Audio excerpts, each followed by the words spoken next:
Step 3. Set the position.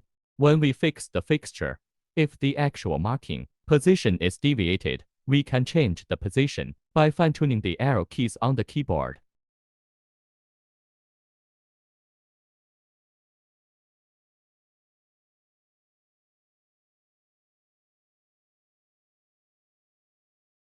We can change the position with the keyboard so that we don't need to change the position of the fixture.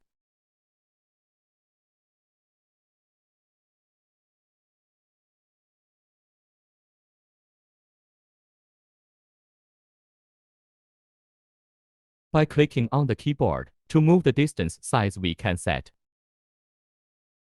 Step 1. Click on File. Step 2. Click on System Parameters Settings. Step 3. Click on Move Rotation. This way we change the distance per move. For example, per movement,